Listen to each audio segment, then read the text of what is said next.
নয় বা আমি কোনো মাস্টার নই যে আপনাদের শেখাবো। এটা আমি জানার তোরে আপনাদের বলছি। প্রতিদিন তো কীর্তনে যান, কে কে কীর্তনে যান দেখি? হাত তুলতে হবে। হ্যাঁ, সবাই জানতো? যদি যান তাহলে আমার এটাই প্রশ্ন যে বৃন্দাবন লীলা আস্বাদন করার আগে কোন লীলা আস্বাদন করতে হয়? কোন লীলা? কোন লীলা গো? আমি তো দুপুরবেলা সুবল মিলনে বলেছিলাম গৌর ভক্তগণ কবু না যায় বৃন্দাবন, হ্যাঁ, আর গৌর বিনে প্রাপ্ত নয় ব্রজেন্দ্র নন্দন। তাহলে যদি গৌর কৃপা লাভ করতে চাও, তবে গোবিন্দ কৃপা লাভ করতে চাইলে আগে গৌর কৃপা লাভ করতে। আর আমরা হচ্ছি কোন দেশের মানুষ?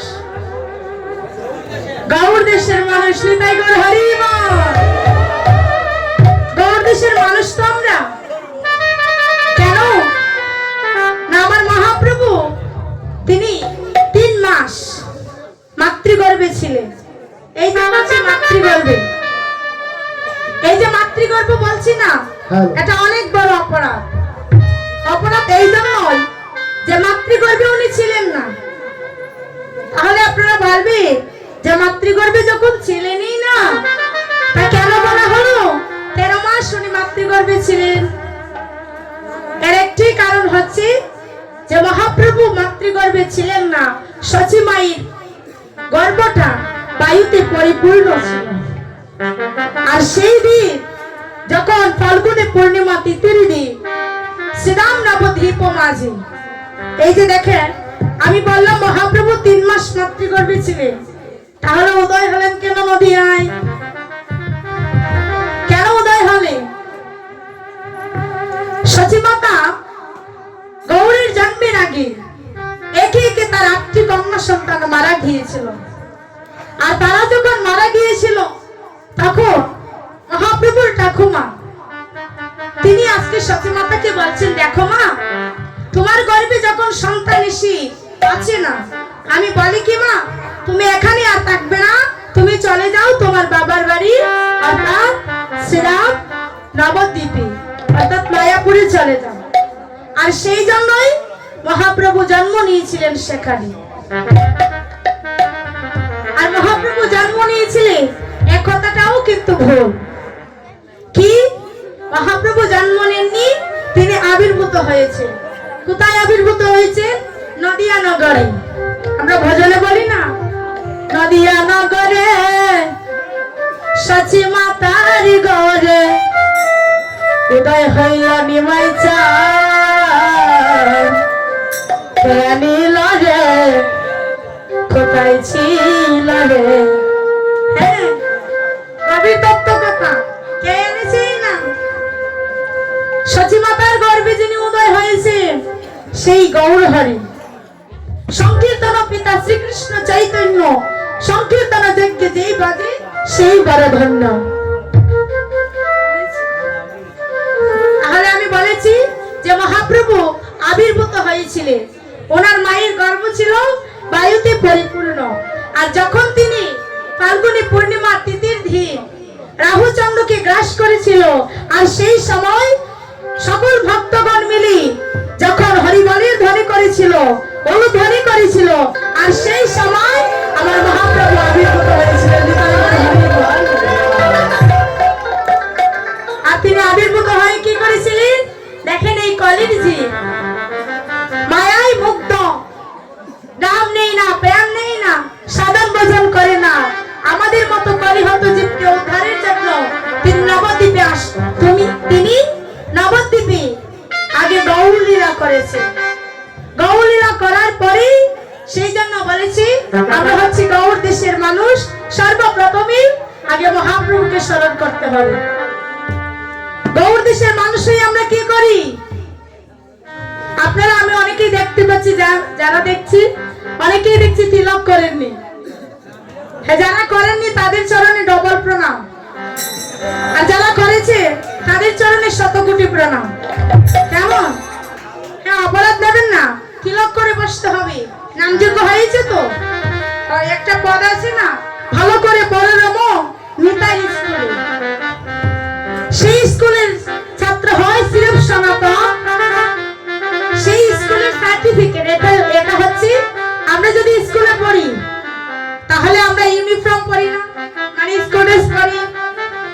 আমরা স্কুলে ড্রয়িং করি, তাহলে সেই সময় আমরা ইউনিফর্ম পরি, তারপরে বিদ্যালয়ে যাই। এটা হচ্ছে নিত্যানন্দ হাই স্কুল। বলেন তো এটা কি হাই স্কুল বলেছি? Nityananda high school. আর এই নিত্যানন্দ হাই স্কুলে আসলে সর্বপ্রথমে তিলক ধারণ করতে হয়। এখন যদি বলি যে আমার তিলক ধারণ করবো, আমার যারা বন্ধুরা আছে ওরা তো নিয়ে আমাকে টপটা করবে না, করুক না। এই তো অবিচার এসেছে, আমরা সকলেই শুনবো রাধারানী কেমন করে কৃষ্ণ ভজন করেছে, আর ললিতার কাছে কেমন করে মনের কথাগুলো বলে দিচ্ছে। দেখবে রাধারানী বলেছে, গোবিন্দ সারা জনম তোমাকে ভালোবেসে সারা জনম শুধু কেঁদে গিয়েছি, তোমাকে ভালোবেসে কোনোদিন সুখ পাইনি। ওই সত্যযুগী ওই আয়ান ঘোষ যে নাকি শতবার এসেছিল, আর সেই আয়ান ঘোষ তপস্যায় তোমাকে সন্তুষ্ট করি আমাকে তোমার কাছ থেকে নিয়ে দিয়েছে। আর ওই ত্রেতা যুগে রাবণ আমাকে চুরি করেছে। আমা ভগবানের মতো এমন বোকা এই জগতে নেই।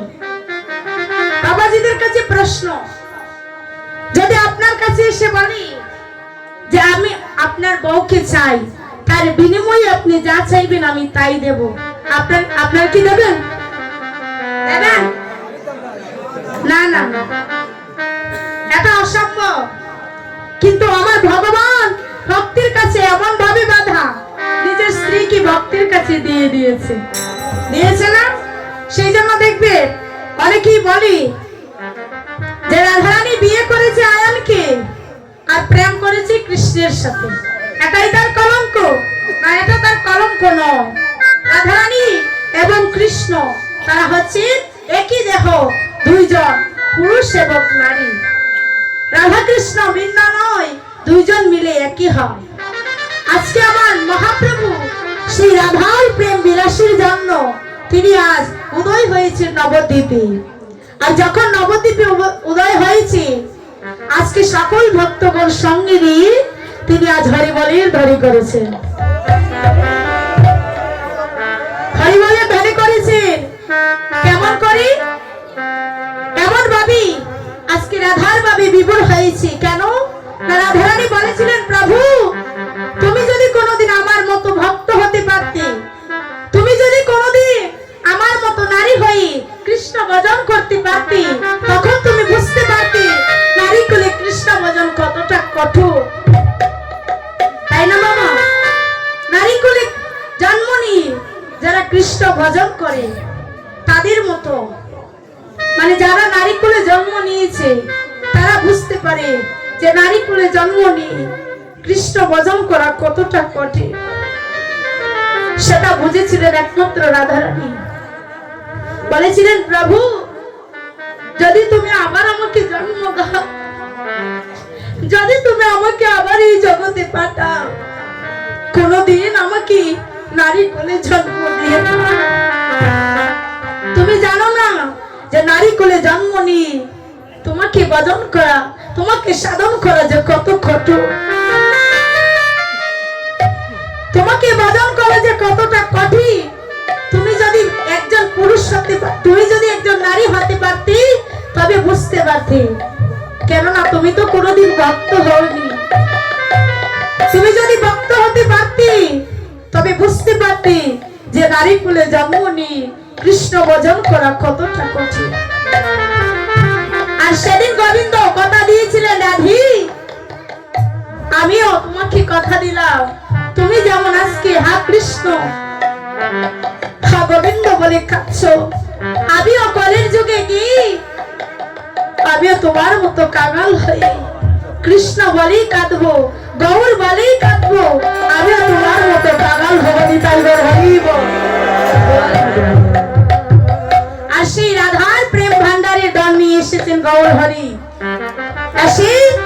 তিনি জীবের দাঁড়িয়ে দাঁড়িয়ে কৃষ্ণ নাম বিতরণ করছে আর বলছে, হে কলিহতজি, হে জ্ঞানন্দজি, একবার কৃষ্ণ নাম নাও, যে কৃষ্ণ নাম ছাড়া এই জগতে আর কোনো মুক্তির পথ নেই।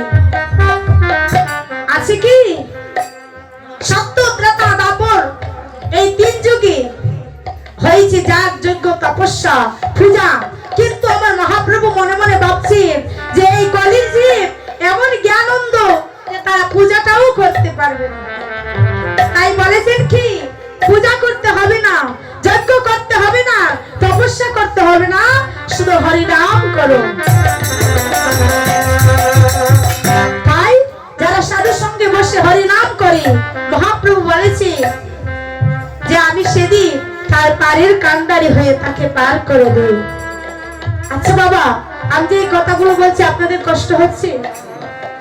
কীর্তন তো আমরা প্রতিদিনই করি, গান তো গাইবো। মনে মনে অনেকেই ভাবছে এতক্ষণ ধরে শুধু ব্যাখ্যায় দিয়ে যাচ্ছে, গান কেন বলছে না? না, গান বলবো, এটা মহাজনের সিদ্ধান্ত, তো না বললে তো হবে না, অবশ্যই বলবো। আচ্ছা বলেন তো বাবা, একের পরে দুই হয়, দুই হয় না? দেখেন, আমি প্রথমে বলেছি যে আমি প্রশ্ন করবো, উত্তর দিতে হবে।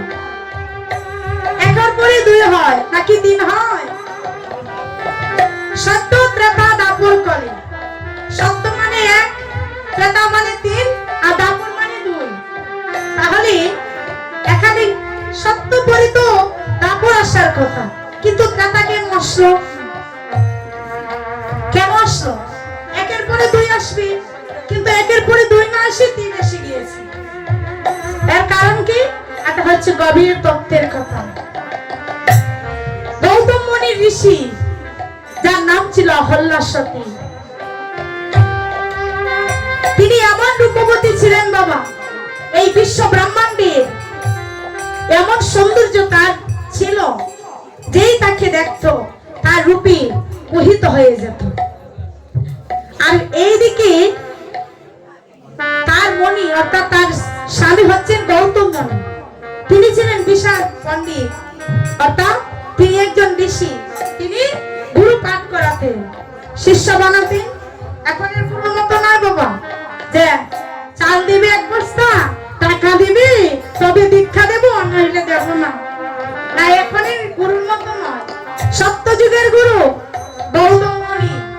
তো গৌতম মুনির কাছে এসেছেন ইন্দ্রদেব।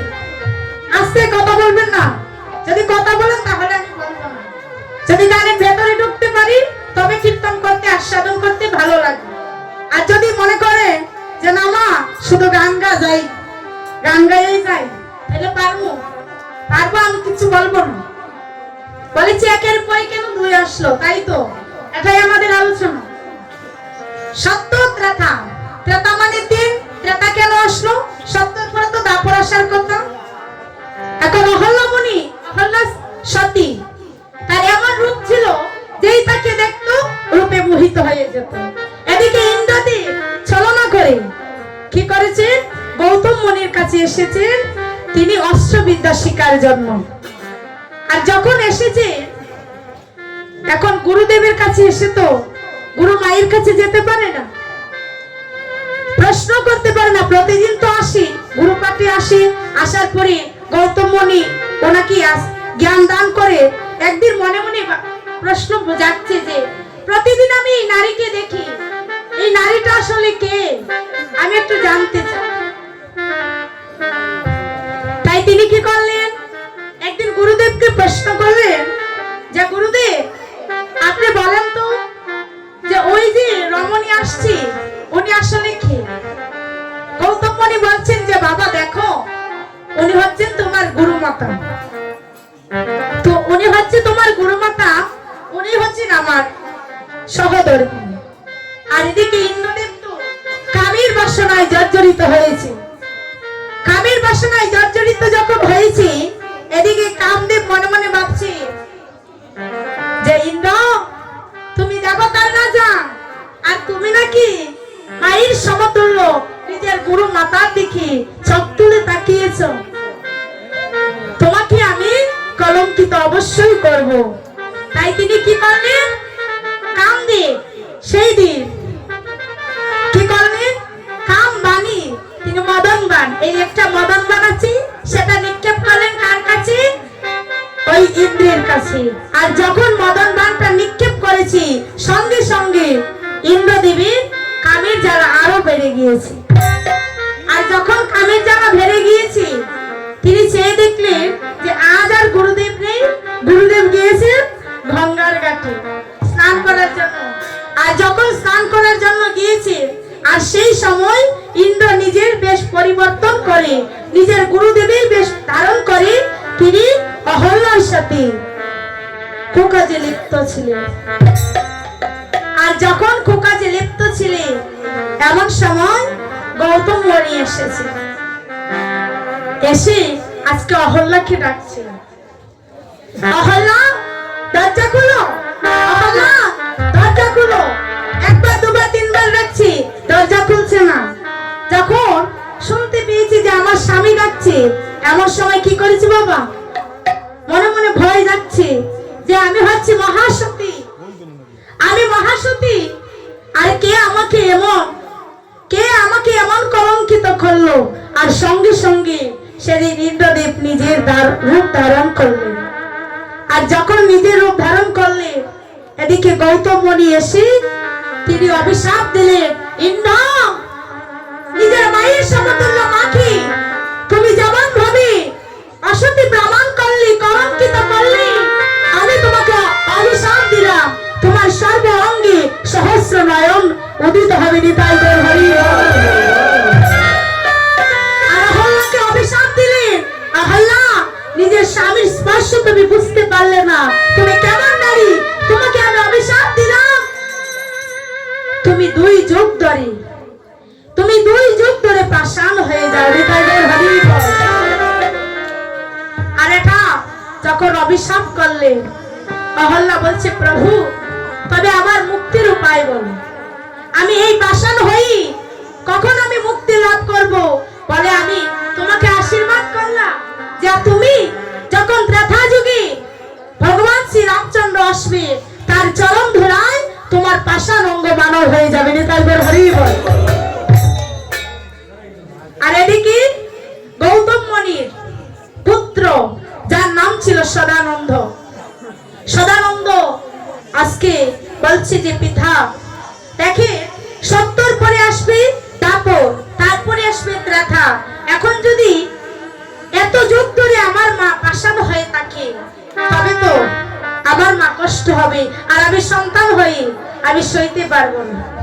তাই বলছি বাবা, তুমি আমার একটা উপায় করো, যেন 70 পরে ত্রেতা না আসে, যেন ত্রেতার আগে দাপর এসে যায়। নিতাই গৌর হরি বল। সেদিন গৌতম মুনি বলেছিলেন যে শোনা পুত্র, যদি তুমি নিজের মাকে রক্ষা করতে চাও, তাহলে তুমি স্বয়ং দুর্গার তপস্যা করো। আর এদিকে যখন সদানন্দ হাটমুন্ড দিয়ে উপরে চরণ দিয়ে তিনি তপস্যা করছে, আর সেই তপস্যায় সন্তুষ্ট হয়ে যোগমায়া দেবী তিনি আবির্ভূত হয়ে বললেন, সদানন্দ আমি তোমার ডাকে সন্তুষ্ট হয়েছি, তুমি বলো আমার কাছে কি চাও? আসতে বাবাজি, কষ্ট হচ্ছে? কথা বলছেন কেন? কথা বলবেন না। এখন বলছি যে মা, আমি তোমার কাছে একটাই জিনিস চাই, যে 70 পরে আসবে তারপর, 70 পরে আসবে তারপর, তারপরে আসবে ত্রেতা। আর এত যুগ ধরে যদি আমার মা পাষাণ হয়ে থাকে, তাহলে আমি কেমন করে সন্তান হই, আমি সেটা ধৈর্য ধরব। তাই বলছি মা, একের পরে 2 আসার কথা, একের পরে 2 না এসে তুমি 3 এনে দাও। নিতাই গৌর হরি বল। 3 মানে কি আগে বলেছিলাম না? কি বলেছিলাম? ত্রেতা। হ্যাঁ, বলছে মা এই যুগে 70 পরে যেন ত্রেতা এসে যায়। আর সেই দিন দুর্গা দেবী আশীর্বাদ করেছিলেন যে পুত্র, আমি আশীর্বাদ করিলাম 70 পরে দাপর না এসে আসবে ত্রেতা যুগ। নিতাই গৌর হরি বল। আর যখন প্রভু শ্রী রামচন্দ্র ত্রেতা যুগে আবির্ভূত হলেন, সেই দিন তিনি যখন সীতার সবাই যাবেন বাবা, সেই দিন ওনার গুরু বিশ্বামিত্রকে সঙ্গে নিয়ে যখন ওই বনের মধ্যে যাচ্ছিলেন, বিশ্বামিত্র আদেশ করলেন যে রাম, তোমার জন্য যুগ যুগ ধরে এই নারী পাষাণ হয়ে গিয়েছে, তুমি তোমার চরম ধরা তাকে দান করো,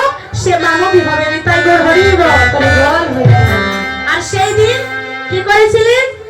প্রভু শ্রী রামচন্দ্র যখন অহল্যার ভাষার দেহের উপরে নিজের পদস্থাপন করলেন, সঙ্গে সঙ্গে অহল্যা মানবী হয়ে গেল। আর সেই জন্য বলেছে যে সত্যের পরে ত্রেতা এসেছে, সত্যের পরে দাপর আসে নাই, সত্যের পরে এসেছে ত্রেতা। সেই জন্য বলেছে সত্য ত্রেতা দাপর কলি। কলির জীব তো আমরা জানি না, এই কলিটা ফুলের কলি তো আমরা জানি না এই জ্ঞান কোন দিন ফুটবে।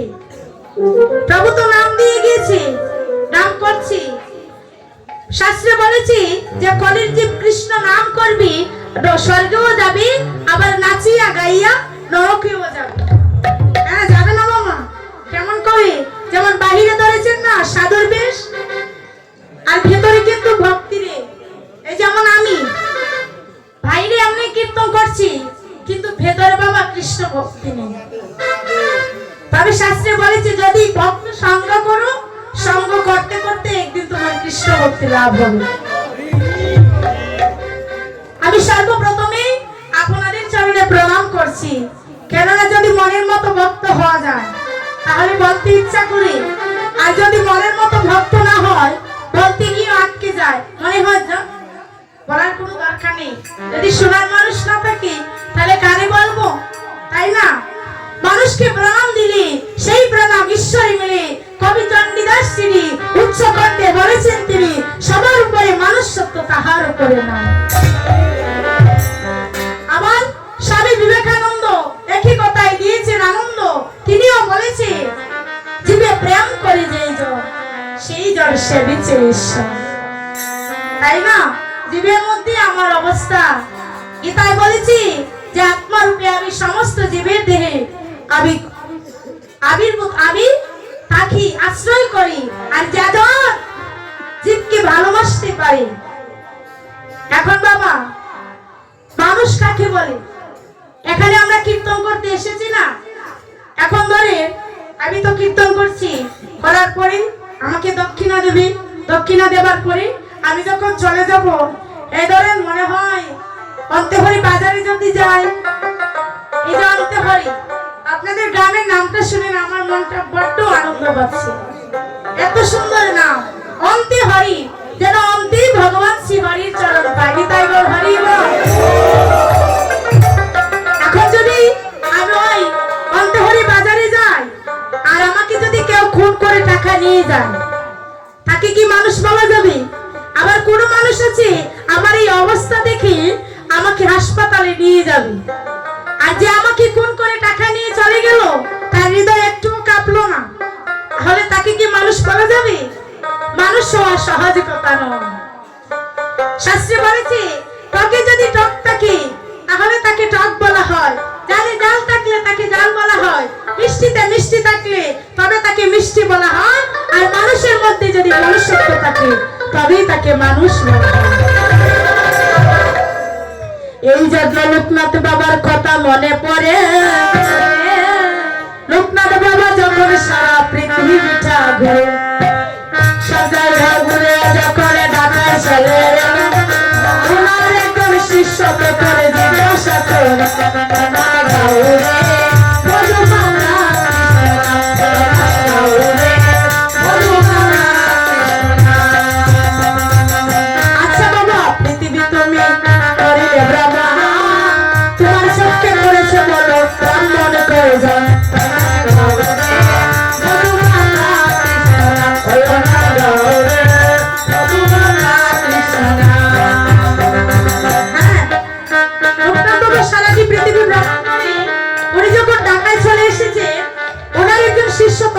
প্রশ্ন করছে, বাবা বলো তো সারা পৃথিবী ভ্রমণ করে এসেছো তো, বলো যে তোমার চোখে কয়জন ব্রাহ্মণ পড়েছে? লোকনাথ বাবা বলে তখন কি বলি, সারাটি পৃথিবী ভ্রমণ করি আমি 3 জন ব্রাহ্মণ পেয়েছি। একে জানো? একজনের বাবা কেবা আছে বনের হাতে, আরেকজন কইলং স্বামী সেভাবে মধুমাতা কৃষ্ণ নাম গাউরে, মধুমাতা কৃষ্ণ নাম। মক্কায় গিয়ে পেয়েছিলাম আব্দুল গফুর নামে আরেকজন ব্রাহ্মণ,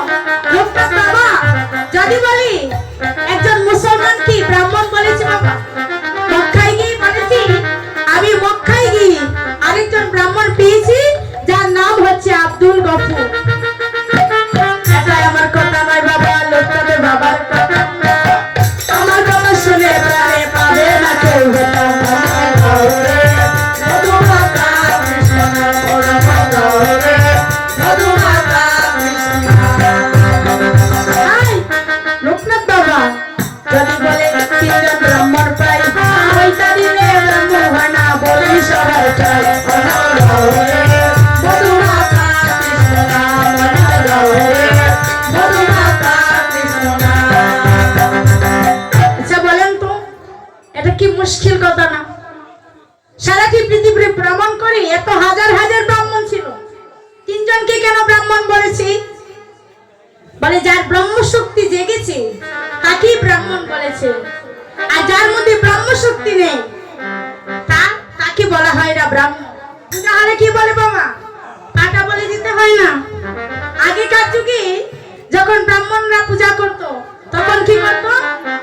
পাটা নিয়ে কি করত? অগ্নি নিজের মুখে দিয়ে, মুখ দিয়ে যখন অগ্নি বের হতো আর সেই অগ্নি দিয়ে যজ্ঞ করত। আর এখনকার ব্রাহ্মণ কি কেউ সম্মানই দেয় না, তাই না? কেন দেয় না? তার গুণ তো থাকতে হবে, গুণ না থাকলে তো হবে না। এই যে ধরেন আমার এই ছোট ভাই, হ্যাঁ, করতাল বাজাচ্ছে না, এখন ও করতাল বাজাচ্ছে, আপনারা সকলেই দেখছেন, আহা কত সুন্দর করতাল বাজাচ্ছে গো ছোট ছেলে। তার তো একটা গুণ আছে বলে আপনারা দেখছেন বা তাকে পুরস্কার দিচ্ছেন, তাই তো? এখন যদি ব্রহ্ম শক্তি না জাগে, লোকনাথ বাবা বলে কথা বলিস না, তার মধ্যে ব্রহ্ম শক্তি হয়েছে জাগরণ, আর সেই জন্যই আমি তাকে ব্রাহ্মণ বলে করেছি নির্বাচন। আর সেই জন্যই লোকনাথ বাবা বলেছে যে আমি সারাটি পৃথিবী ভ্রমণ করে শুধু তিনজন ব্রাহ্মণকে পেয়েছি। আমার পূজা হলে কি কি বলি? ঠাকুর মশাইরা এসে বলি যে মদ্য, মাংস, মুদ্রা, মৈথুন ইত্যাদি এগুলো নিয়ে আসো, এগুলো নিয়ে আসলে পূজা করব, নইলে করব না, বলে না? হ্যাঁ বলি। তাহলে কোন মত আর কোন পাতাই বা আমরা বলি দেব সেটা কি জানি? আচ্ছা বলেন তো, আমরা তো সকলেই জানি জগৎ জননী তারা, বলি না? কে কে বলেন দেখি, হাত তুলতে হবে। জগতের জননী তারা, বলি তো? জগৎ জননী তারা। একদিন মা রামকৃষ্ণদেবকে, মানে রামকৃষ্ণদেব মাকে বলছে যে মা, এই জগতের জীব যারা আছে সবাই জানো মা তোমার সামনে পাটা বলি দেয়। আচ্ছা বলো না মা, ওরা তোমার সম্মুখে এসে পাটা বলি দেয়, তুমি কি সেই পাঠা বলিতে সন্তুষ্ট হও?